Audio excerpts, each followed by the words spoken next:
안녕하세요. 예수비전 성결교 안현 목사입니다. 인사가 만사라는 말이 있죠. 어떤 사람을 적재적소에 제대로 세울 때 그 단체가 살아나는 거죠. 근데 잘못된 인물을 세우면 그 단체가 엉망진창이 될 수밖에 없는 거죠. 저출산 고령사회위원회라고 있어요. 우리나라 저출산 문제가 심각하잖아요. 초고령화 사회에 이미 진입했잖아요. 이대로 가면 대한민국이 망한다.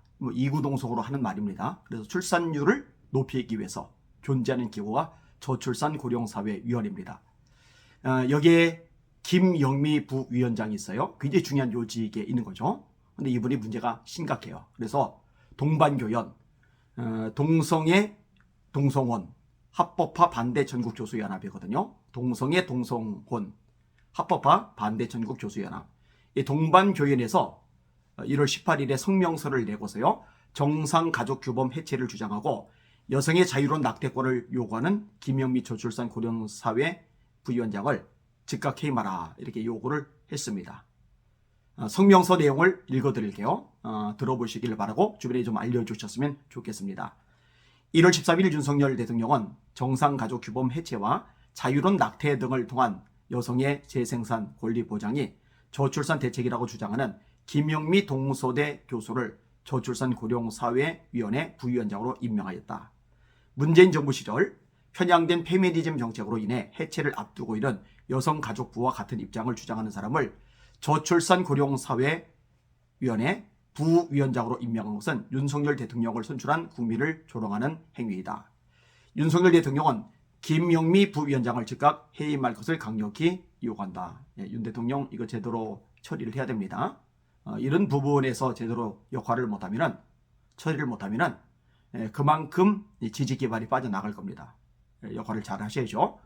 정상가족이란 한 명의 남자와 한 명의 여자가 혼인을 통해 이루어지는 가족을 의미하며 재생산 권리란 자유로운 낙태를 통하여 자녀의 수 및 출산 간격을 자유롭게 결정할 권리를 의미한다. 정상가족 규범 해체와 자유로운 낙태를 포함하는 재생산권을 요구하는 주장은 젠더 이데올로기에 기반한 편향된 페미니스트의 대표적인 주장이며 문재인 정부 시절 여성가족부가 5년 동안 해온 주장이다. 이런 주장을 해온 문재인 정부 기간 동안 우리나라는 가장 급격한 출산율 저하를 겪었다. 2016년 1.17명이던 출산율이 문재인 정부 5년 동안 1.01, 0.98, 0.92, 0.84, 0.81명까지 급속히 떨어져 OECD 평균 출산율 1.63에 50%까지 떨어지는 형편이 되었다. 세계에서 가장 빨리 없어질 나라가 대한민국이라고 하잖아요.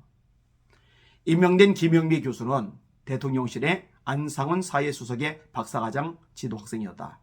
심각한 저출산을 불러온 문재인 정부 시절 편향된 여성가족부와 같은 입장을 주장하는 자를 저출산 고령사회위원회 부위원장으로 임명했을 뿐만 아니라 교육과 복지를 담당하는 대통령실 안상훈 사회수석이 자신이 지도했던 사람을 같은 복지부문의 위원회 부위원장으로 임명한 것은 정신에 치우친 인사로서 개탄스럽기 짝이 없다. 김영미 교수는 한국보건사회연구원에서 개최한 2020 인구포럼 운영에서 우리나라 저출산의 원인을 여성의 재생산 권리가 자유롭게 보장되지 않았기 때문이라고 주장하였다. 헛소리죠. 또 그동안의 정부 정책이 출산 장려를 위해 여성의 재생산을 관리 규제하는 것이었고 여성들의 재생산 권리가 법적 혼인관계 중심의 정상가족 이데올로기 등에 의해 제약받았기 때문이라고 주장하였다. 남자와 여자가 결혼해서 가정을 꾸리고 이 가정에서 출산해서 자녀가 태어나고 이게 가족인데 이게 정상가족 이데올로기라고요? 정신 나간 소리죠. 이 가족을 해체하겠다는 거죠.